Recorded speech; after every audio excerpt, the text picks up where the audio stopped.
Pagi di alam bawah tidak diawali dengan kicauan burung, melainkan dengan dentuman lonceng perunggu yang menggema dari menara istana, menandakan tamu dari alam langit telah tiba di gerbang utama. Liu Ying berdiri di balik tirai sutra kamarnya, mengintip melalui celah kecil. Di halaman luas istana, sekelompok kultivator berpakaian serba putih dengan aksen emas, identitas resmi para utusan alam langit, tengah berdiri angkuh. Di depan mereka, seorang pria tua berjubah biru tua, tetua agung sekte petir langit, tampak berbicara dengan nada menuntut kepada Mo Xuan. Raja Iblis, serahkan kembali segel naga langit yang kau curi, seru si tetua, suaranya diperkuat dengan tenaga dalam hingga menggetarkan pilar-pilar istana. Mo Xuan berdiri di depan mereka, tangan bersedekap di dada. Pakaiannya hari ini adalah jubah hitam dengan hiasan benang emas, membuatnya tampak jauh lebih mengintimidasi daripada hari-hari sebelumnya. Dia tidak membalas dengan kemarahan, melainkan dengan keheningan yang tajam. Tamu-tamu yang berisik, gumam Mo Xuan pelan. Tiba-tiba, sebuah tangan halus menarik ujung jubahnya. Liu Ying telah keluar dari balik pintu, berpura-pura menjadi pelayan dengan kain penutup wajah tipis agar tidak langsung dikenali. Ia meremas ujung jubah Mo Xuan, memberi sinyal dengan mata. Mo Xuan menunduk, menatap pelayan, anehnya yang baru saja menyelinap keluar. Yang mulia, bisik Liu Ying dengan nada merengek manja yang disengaja. Kakiku sakit sekali karena harus menunggu di dapur tadi, dan kau malah membiarkanku berdiri di sini menghadapi orang-orang tua berisik ini, kau harus membawaku ke dalam sekarang. Mata Mo Xuan menyipit. Dia menangkap permainan peran Liu Ying dalam sekejap. Tanpa banyak bicara, Mo Xuan merangkul pinggang Liu Ying dengan posesif di depan para utusan alam langit yang tertegun melihat sang Raja Iblis menunjukkan keintiman dengan seorang wanita. Pergilah, sayang, ucap Mo Xuan dengan nada yang sengaja dibuat lembut, sebuah sandiwara yang membuat Liu Ying sendiri merinding. Tunggulah di dalam, aku akan segera menghabisi sampah-sampah ini dan menyusulmu. Habisi dengan cepat, ya, sahut Liu Ying manja, sebelum berjalan masuk dengan langkah yang dibuat-buat pincang, menyisakan kekacauan batin di antara para utusan langit yang syok melihat sisi manusiawi sang Raja Iblis. Namun, drama tidak berhenti di situ. Saat Liu Ying sampai di koridor istana, langkahnya terhenti. Di sana, seorang wanita dengan pakaian putih sutra yang sangat elegan, penuh dengan aroma bunga lotus yang menusuk, berdiri menghadangnya. Dia adalah Putri Aiyu dari alam langit, tunangan resmi Jenderal Shen Wei dan musuh bebuyutan Liu Ying sejak masa akademi kultivasi. Liu Ying, suara Aiyu dingin, menatap gadis itu dengan kebencian yang mendalam. Benar dugaanku, kau tidak diculik, kau sengaja datang ke sini untuk menggoda Raja Iblis, bukan? Kau benar-benar wanita rendahan yang haus akan perhatian pria.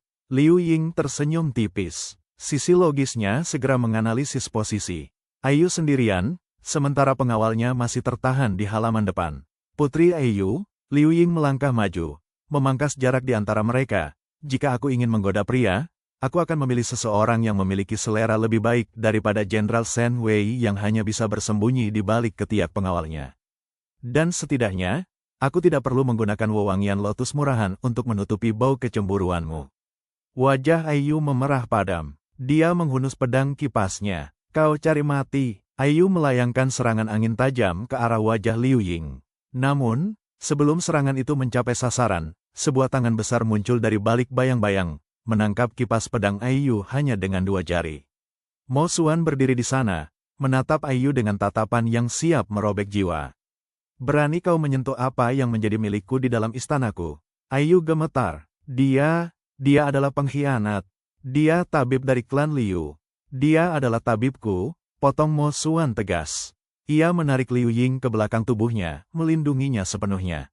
Dan jika kau tidak segera pergi dari istanaku dalam hitungan ketiga, aku akan memastikan tidak ada satupun dari alam langit yang pulang dalam keadaan bernapas. Liu Ying menatap punggung Mo Xuan yang lebar. Di balik ancaman maut itu, dia merasakan perlindungan yang tulus.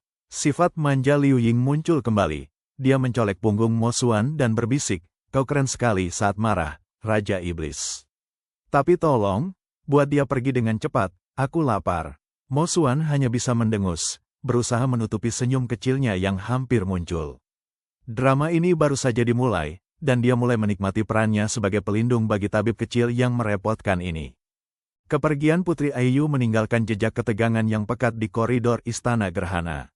Mo Xuan tidak mengejarnya. Membiarkan wanita itu lari kembali ke alam langit justru adalah bagian dari rencananya untuk menebar teror. Namun, ketenangan yang tersisa segera digantikan oleh sesuatu yang jauh lebih merepotkan bagi Mo Xuan, perut Liu Ying yang berbunyi nyaring. Aku sudah melewatkan jam makan siang karena harus meladeni drama kipas murahan tadi, gerutu Liu Ying. Ia menarik ujung jubah Mo Xuan lagi, kali ini dengan paksaan yang lebih manja. Aku lapar, dan sebagai tawanan yang berdedikasi, aku menuntut hidangan yang layak. Mo Xuan menatap gadis itu dengan tatapan datar. Ini adalah istana gerhana, bukan dapur klan pengobatanmu. Dan kau adalah Raja Iblis, bukan pria yang membiarkan tabibnya mati kelaparan, balas Liu Ying cepat. Tanpa berkata apa-apa, Mo Xuan berbalik dan berjalan menuju aula perjamuan pribadinya, sebuah ruangan besar dengan kubah kaca yang memperlihatkan langit malam alam bawah yang dipenuhi nebula ungu. Ia memberi isyarat pada bayang-bayang di dinding, dan dalam sekejap, meja panjang itu penuh dengan hidangan eksotis, buah-buahan yang bersinar, anggur dari nektar bunga iblis, dan daging panggang yang disiapkan dengan rempah-rempah yang tidak pernah dilihat Liu Ying sebelumnya. Liu Ying duduk dengan anggun, matanya berbinar melihat hidangan tersebut. Sisi manjanya mengabaikan fakta bahwa dia sedang berada di sarang musuh, dan dia mulai mencicipi makanan itu dengan antusias. Mo Xuan duduk di ujung meja, memperhatikan Liu Ying dengan segelas anggur hitam di tangannya. Kau terlalu berani, suara Mo Xuan memecah sunyi, rendah dan dominan. Tadi di koridor, jika aku terlambat 1 detik, kipas Ayu sudah merobek lehermu. Liu Ying meletakkan garpu peraknya, menatap Mo Xuan dengan binar logis yang tajam. Aku tahu kau tidak akan membiarkannya, Mo Xuan. Sederhananya, kau masih butuh aku untuk penawar racun itu. Dan, ia menjeda kalimatnya, senyum tipis yang nakal muncul di bibirnya, jika kau benar-benar ingin aku mati, kau sudah melakukannya saat aku masih di hutan. Mo Xuan menyesap anggurnya, matanya menatap Liu Ying dengan intensitas yang membuat udara di sekitar meja terasa berat. Kau cukup pintar untuk membaca taktikku, tapi kau terlalu bodoh untuk menyadari bahwa berada di sisiku jauh lebih berbahaya daripada menghadapi Ayu. Bahaya adalah variabel yang bisa dihitung, jawab Liu Ying tenang, kembali melanjutkan makannya. Selama aku tahu di mana posisiku, aku aman. Dan apa posisimu sekarang? Tanya Mo Xuan, suaranya kini sedikit lebih dalam, lebih menuntut. Liu Ying berhenti sejenak, lalu menatap langsung ke mata Mo Xuan yang kelam. Tabib pribadi, tawanan, atau mungkin, sesuatu yang kau butuhkan untuk menahan sisi iblismu agar tidak menghancurkan dunia hanya karena kau bosan. Mo Xuan terdiam. Jawaban itu terlalu tepat. Selama ribuan tahun, tidak ada satupun makhluk yang berani memberikan diagnosis tentang jiwanya. Ia berdiri, melangkah mendekati Liu Ying yang duduk di kursi, dan menunduk hingga wajah mereka hanya terpaut beberapa inci. Kau benar, bisik Mo Xuan. Ia menyapu helai rambut Liu Ying yang terjatuh ke depan dengan punggung jarinya, sebuah gestur yang sangat romantis namun dibungkus oleh ketegasan yang mutlak. Kau adalah satu-satunya hal yang membuat dunia ini terasa tidak lagi monoton. Tapi ingat, Liu Ying, jika kau mencoba untuk pergi, aku tidak akan membiarkanmu berjalan selangkah pun dari istana ini. Kalau begitu, pastikan kau memberiku kamar yang lebih nyaman dan jubah yang lebih hangat, tantang Liu Ying. Meski jantungnya berdebar kencang saat jemari Mo Xuan menyentuh kulit pipinya. Permintaanmu akan kupenuhi, jawab Mo Xuan, menarik diri dan kembali ke kursinya dengan seringai tipis. Besok, kita akan pergi ke lembah air mata untuk mencari bahan ramuan terakhir. Kau akan menemaniku. Liu Ying tertegun. Lembah air mata, itu adalah wilayah terlarang bahkan bagi iblis sekalipun. Justru karena itulah kita ke sana, sahut Mo Xuan tegas. Aku tidak akan membiarkanmu meracik obat dengan bahan-bahan kelas 2.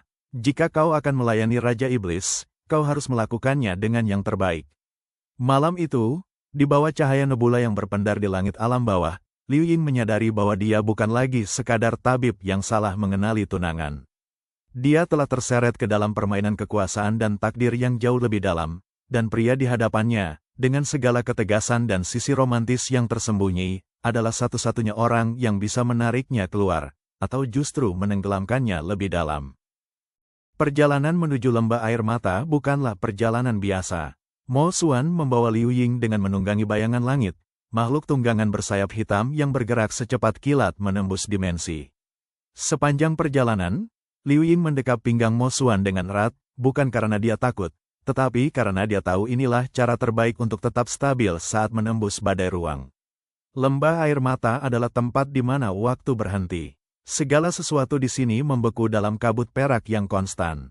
Konon, siapapun yang masuk ke lembah ini akan dipaksa melihat bayangan terdalam dari jiwa mereka sendiri di permukaan air danau yang tak pernah beriak.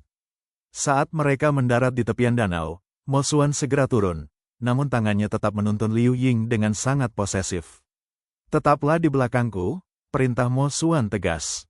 Aura iblisnya menyebar, menciptakan gelembung pelindung di sekitar mereka agar kabut perak tidak mengaburkan penglihatan Liu Ying. Danau ini tidak hanya berisi air. Ia berisi ingatan dari jiwa-jiwa yang sudah mati. Jangan menatap permukaannya terlalu lama. Liu Ying mengangguk patuh, meski otaknya sudah mulai menganalisis fenomena tersebut. "Jadi, racun es di jantungmu hanya bisa dinetralisir oleh bunga sol lili yang tumbuh di tengah danau itu?" "Tepat," jawab Mo Xuan. Ia melepaskan jubah hitamnya dan melipatnya dengan rapi, menyisakan pakaian tempur yang lebih ringan. "Aku akan mengambilnya. Kau tunggu di sini." "Tidak." Liu Ying menahan lengan baju Mo Xuan. Sisi manjanya muncul kembali, dipadukan dengan keras kepala yang tak bisa diganggu-gugat. "Itu bunga tumbuh dengan meresap energi jiwa. Jika kau mengambilnya sendirian dengan energi iblismu yang sedang tidak stabil, kau bisa terkena kutukan pantulan. Aku harus berada di sana untuk mengarahkan energi spiritualku agar bunganya tidak membakar meridianmu." Mo Xuan terdiam. Dia menatap Liu Ying dengan pandangan tajam, mencoba mencari keraguan di mata gadis itu, namun dia hanya menemukan keteguhan seorang tabib yang profesional. Akhirnya, dia mendengus kasar. "Kau benar-benar tidak bisa disuruh diam." "Ya, ini demi keselamatanmu," balas Liu Ying sambil tersenyum tipis. Mereka berjalan masuk ke dalam air danau yang terasa dingin seperti es abadi. Saat mereka mencapai tengah danau, permukaan air yang tadinya tenang tiba-tiba mulai bergejolak, memantulkan bayangan. Di permukaan air, Liu Ying melihat bayangan dirinya sendiri sebagai seorang gadis yang kesepian, terkurung di dalam menara, merindukan seseorang yang tidak pernah datang. Sementara itu, Mo Xuan melihat bayangan dirinya saat ia masih menjadi pangeran iblis yang dikhianati oleh saudaranya sendiri, sebuah memori yang selalu ia kunci rapat di sudut hatinya. "Jangan melihatnya," suara Mo Xuan menggelegar, tegas dan penuh otoritas. Ia merangkul bahu Liu Ying, menarik gadis itu ke dalam dekapannya untuk memutus pandangan dari permukaan danau. Liu Ying memejamkan matanya, merasakan sensasi sesak yang menusuk dadanya. Namun, di tengah kepungan bayangan pahit itu, dia merasakan detak jantung Mo Xuan. Detak jantung yang kencang, jujur, dan hangat. "Aku melihatmu," bisik Liu Ying dengan suara yang sedikit bergetar. Sisi manjanya kini benar-benar runtuh, berubah menjadi kerentanan yang jarang dia tunjukkan. "Aku melihat pengkhianatan itu. Kenapa kau tidak pernah menceritakannya?" Mo Xuan menegang. Ia tidak menjawab dengan kata-kata. Sebaliknya, ia membimbing tangan Liu Ying untuk memetik bunga sol lili yang memancarkan cahaya putih kebiruan. Begitu bunga itu terpetik, kabut di sekitar mereka mulai menipis, dan bayangan-bayangan di danau lenyap. Namun, kutukan danau itu tidak berakhir begitu saja. Karena mereka telah menyentuh bunga itu bersama, sebuah sumpah jiwa yang tidak disengaja telah terbentuk. Gelombang energi emas dan hitam berpendar di sekitar pergelangan tangan mereka, menyatukan detak jantung keduanya menjadi satu irama. Mo Xuan menyadari apa yang terjadi. Ia menatap pergelangan tangan mereka yang kini terikat oleh cahaya mistis. Wajahnya yang biasanya tegas kini menunjukkan ekspresi yang sulit diartikan, antara marah pada takdir dan keinginan yang dalam.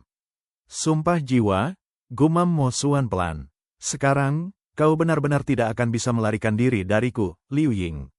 Liu Ying menatap ikatan cahaya itu, lalu menatap pria yang telah menculiknya, melindunginya, dan kini secara tidak sadar telah mengikat jiwanya dengan jiwa sang Raja Iblis.